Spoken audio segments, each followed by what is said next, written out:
cuando revisamos literatura, cuando vemos los avances, cada vez se habla más de riesgo.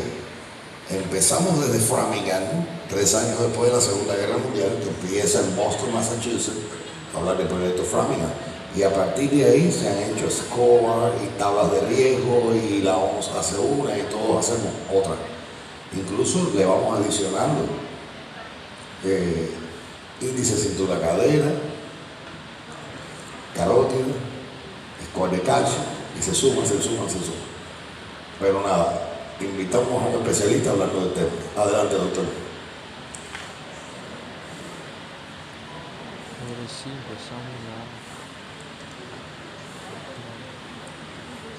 Sí, si quiere, sentado. Ahí tiene su mano.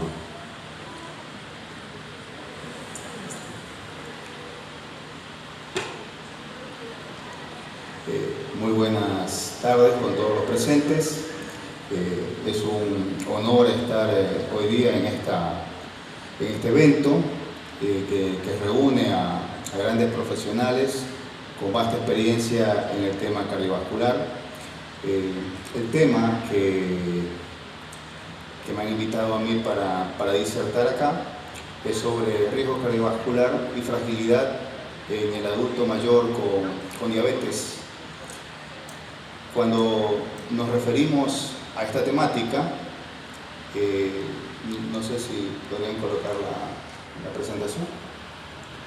¿Dónde está? Acá. Bueno.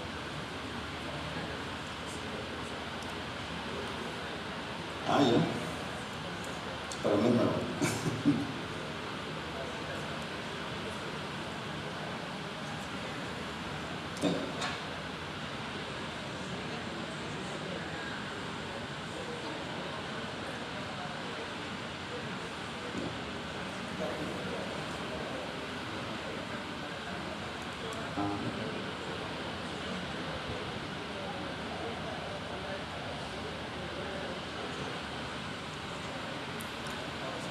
Bueno, entonces cuando nos referimos a esta temática, hay que hacer énfasis en cómo decidimos si es correcto o no es correcto manejar los niveles de glucemia en una persona mayor, que no es igual a manejar en un paciente joven.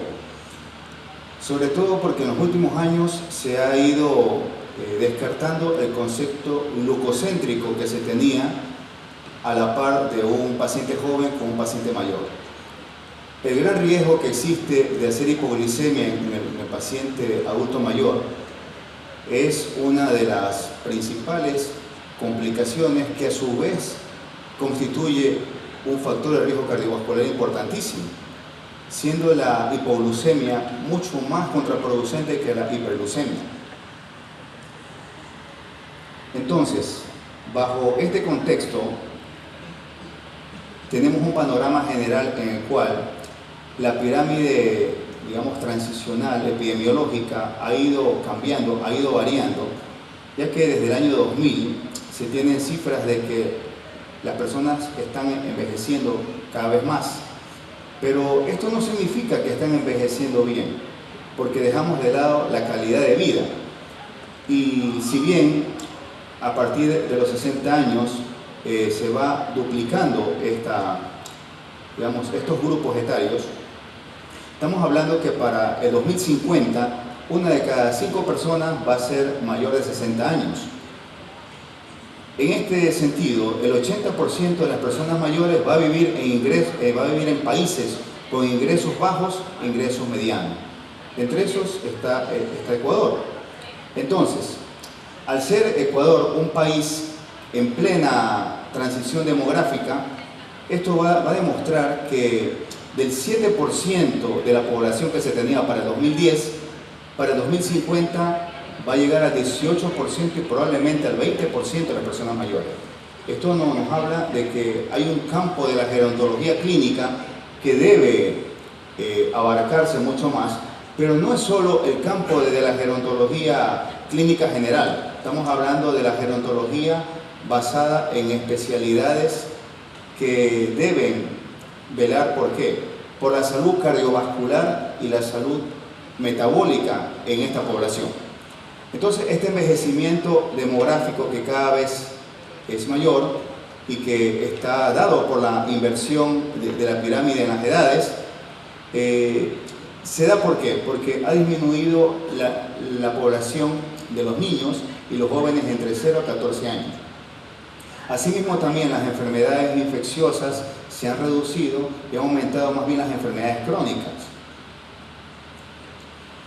Pero hay que entrar en criterios establecidos para saber qué es un paciente geriátrico.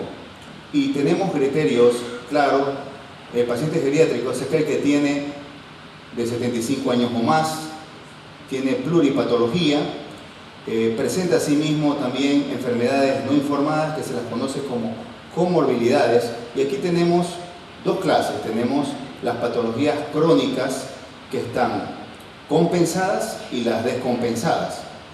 En esta dimensión es donde existen exacerbaciones y van a haber los síndromes geriátricos, entre los que se destacan el síndrome de inmovilidad, de caídas, el síndrome de deterioro cognitivo también.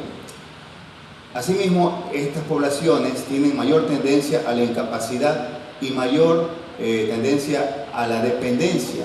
Son pacientes polimedicados y desarrollan también otro síndrome que es el de polifarmacia. Y no podemos dejar de lado las patologías sociales, como es el desvalimiento social, el aislamiento, la soledad y el autoabandono que pueden también presentar algunos de ellos, ¿no? Entonces, un síndrome geriátrico se lo puede considerar como un síndrome biológico y también como un síndrome médico.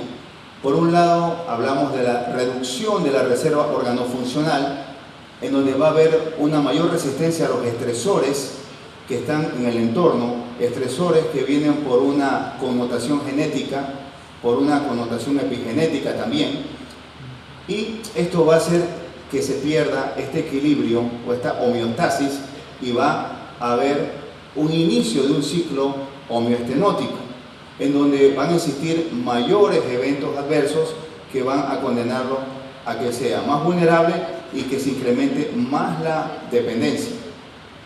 Entonces, aquí entra en escena una patología que está siendo cada vez más prevalente en esta población, como es la diabetes.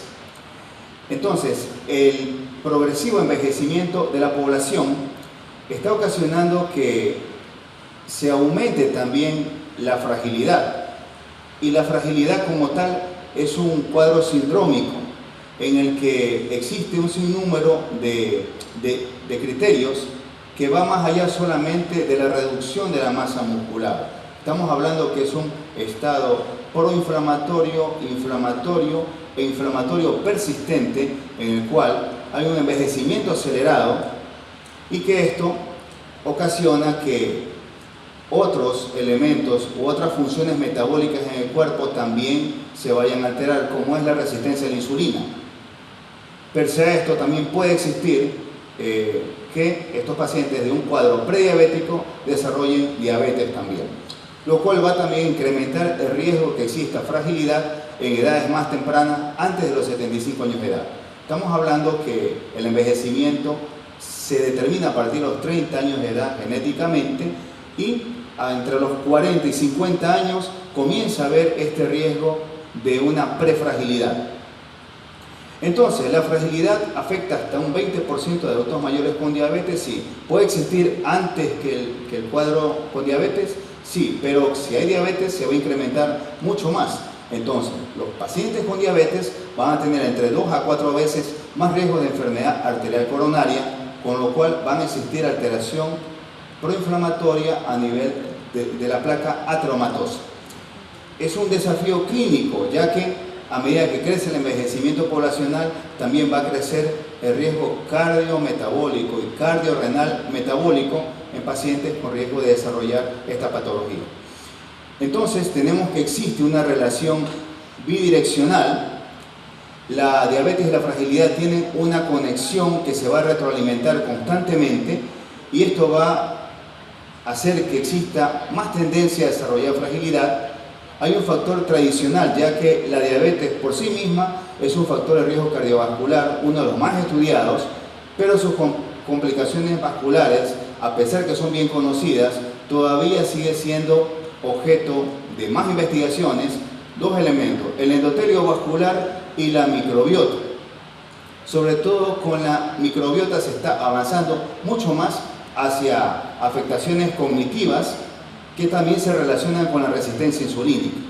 Y un factor emergente, tenemos que la fragilidad está ganando reconocimiento como predictor de complicaciones, y la presencia de esta fragilidad va a multiplicar los riesgos en los adultos mayores para otros síndromes que pueden estar presentes acá.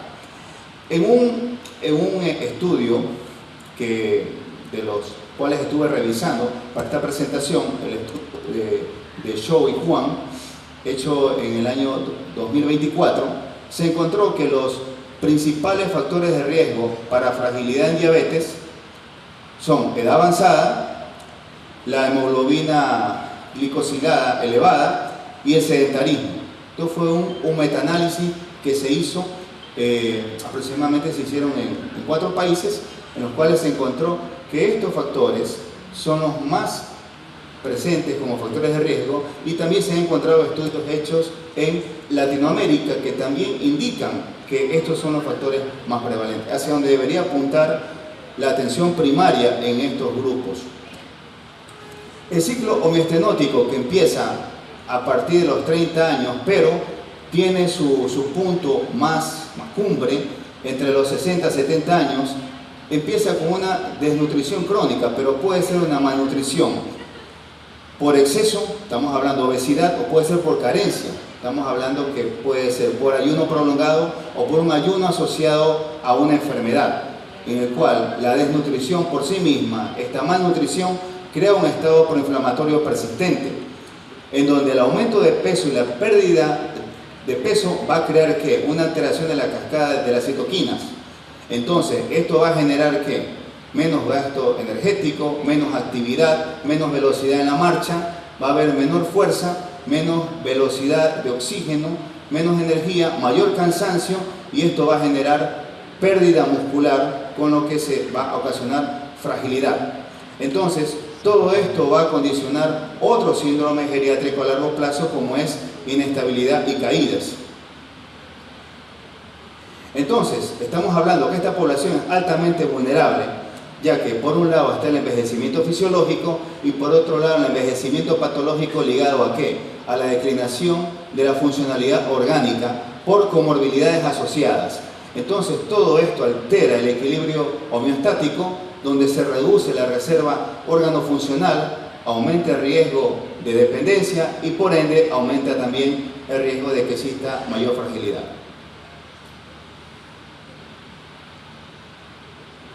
¿Se quedó?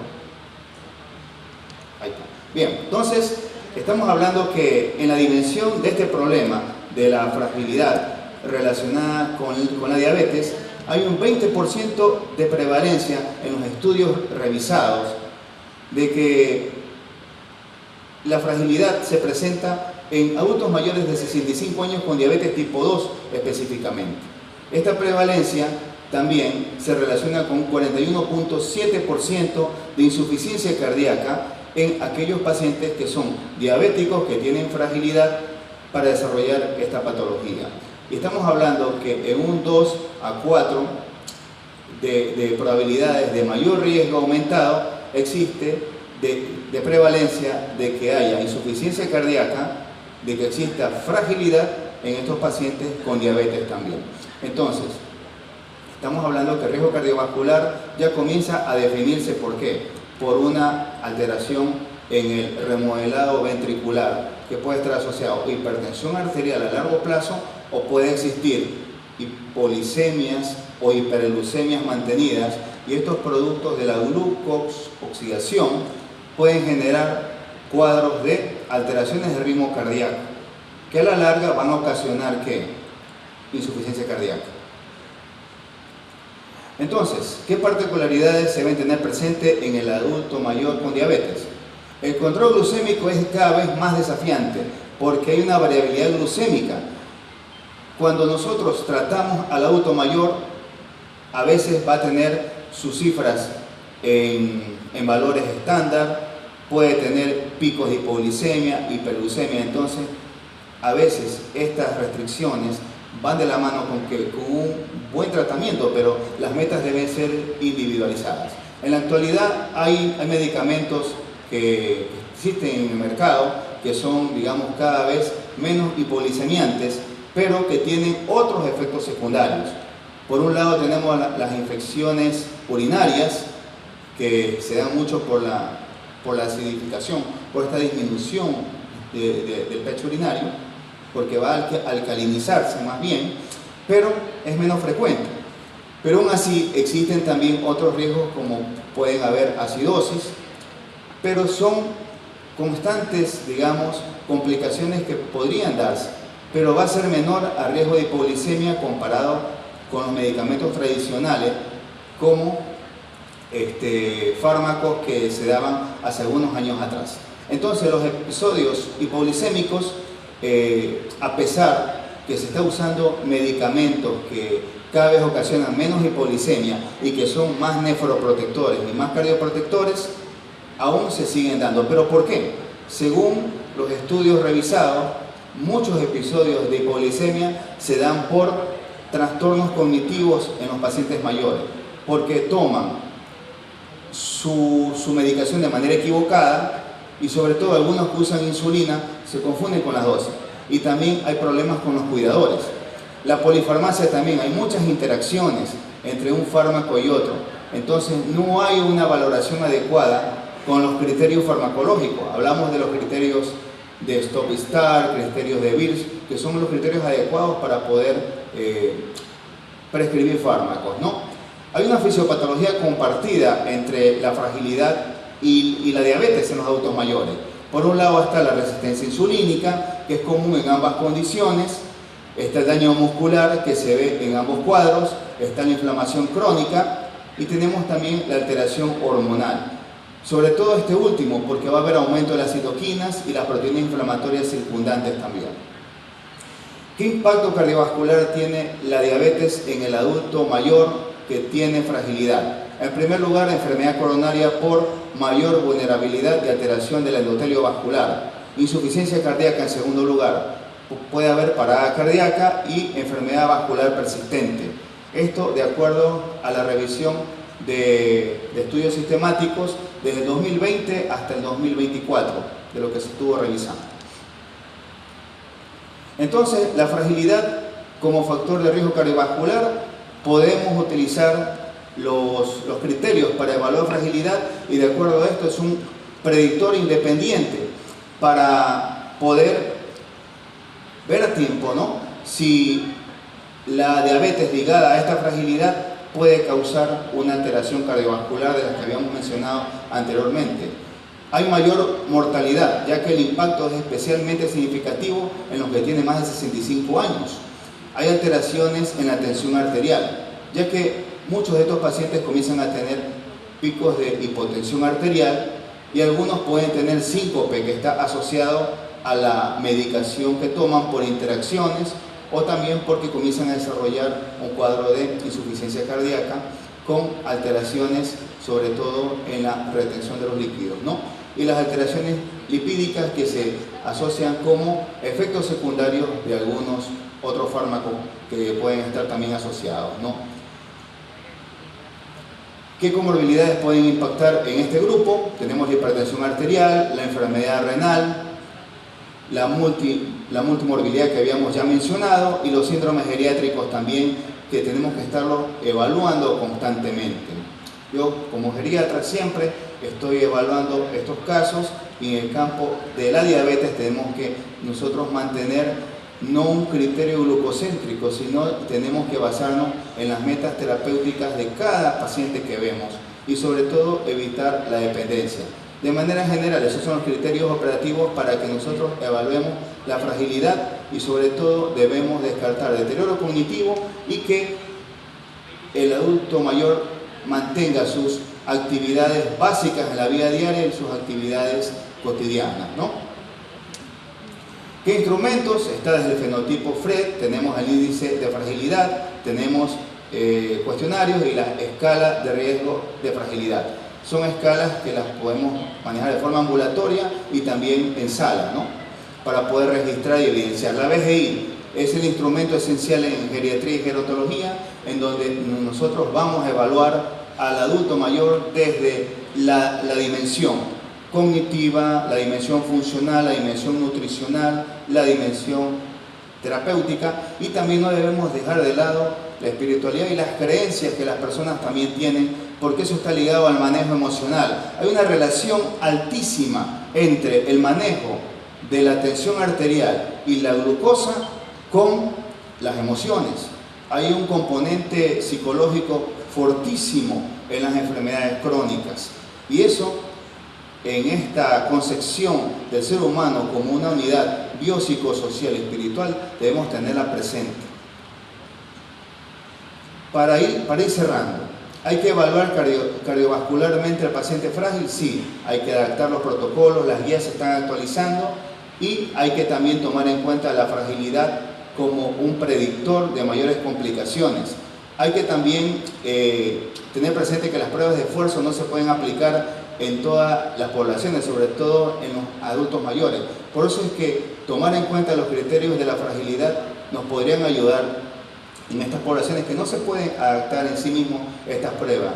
Y los biomarcadores específicos también nos pueden ayudar mucho, ya que hay valores de referencia a nivel bioquímico, a nivel orgánico, que también nos pueden ayudar. Y la evaluación multidimensional, importantísima, porque va ligada a la parte social, a la parte nutricional, a la parte psicológica, porque hay que también evaluar ansiedad, depresión, y no debemos dejar de lado la salud mental global en estos pacientes, ¿no? Ya habíamos hablado de esta valoración. Los objetivos terapéuticos personalizados, tenemos que basarnos en metas glucémicas flexibles.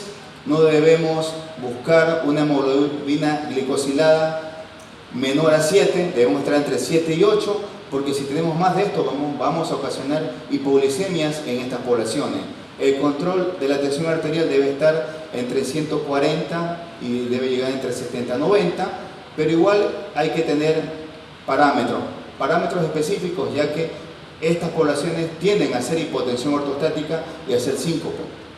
Por eso hay que tener en cuenta qué medicaciones están también tomando, ¿no? Y el tratamiento hipolipemiante debe estar muy ajustado, ya que existen efectos secundarios como son los calambres y pueden haber rhabdomiólisis asociada, de acuerdo a los fármacos que se están utilizando.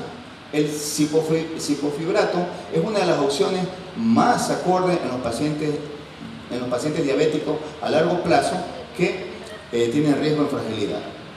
Farmacoterapia en paciente frágil, hay que tener muy en cuenta que hay que priorizar la seguridad farmacológica, el beneficio cardiovascular y retirar los medicamentos que creen interacciones. ¿Cómo se previene la fragilidad? Identificación temprana de la prefragilidad y del fenotipo, actividad física regular, una nutrición óptima, la dieta mediterránea con una adecuación proteínica es la que se está bastante, indicando en estos casos, pero recuerden que es un manejo multidisciplinario y el control de las comorbilidades existentes, ¿no? ¿Qué decisiones debemos tomar ante casos clínicos que son difíciles? Una evaluación inicial, valorar las comorbilidades, hay que tener en cuenta las discordancias que existen entre las guías clínicas, hay que aplicar las escalas geriátricas en esta población, ver los criterios positivos y también no dejar de lado los criterios menores, y una decisión compartida. No podemos nosotros tomar decisiones por sí solos, ya que hay que tomar en cuenta también a la familia. Esa es la particularidad en geriatría, que no solamente estamos con el paciente, también con la familia, y muchas veces la familia puede ocasionar un encadenamiento terapéutico que puede ser contraproducente. Hay que considerar los paliativos si son adecuados y los dilemas éticos constantes que estamos en esta población. Coste, efectividad, desde la atención primaria, evaluar la fragilidad, importantísimo, así como evaluar en los pacientes con diabetes el pie. Hacer un examen podológico indispensable para evitar complicaciones. Y para concluir esta presentación, se darán cuenta, es un tema bastante amplio, pero hemos tratado de reducirlo. El éxito terapéutico se basa en el enfoque personalizado y multidisciplinar, metas terapéuticas. Muchas veces nos toca las guías, adaptarlas a la realidad con el paciente que estamos nosotros interviniendo. Hay que hacer una intervención temprana. ¿Se puede revertir la fragilidad? Sí, en estadios iniciales, muy a pesar de lo que a veces nos indican que se puede complicar, pero se puede revertir, ¿sí? Hay que hacer una evaluación sistematizada, sobre todo hay que hacer una valoración gerontológica integral asociada a la identificación de riesgo cardiovascular. Y un factor determinante va a ser que si nosotros logramos identificar la prefragilidad y la fragilidad como tal, se va a modificar el pronóstico y el tratamiento en esta población. Muchas gracias.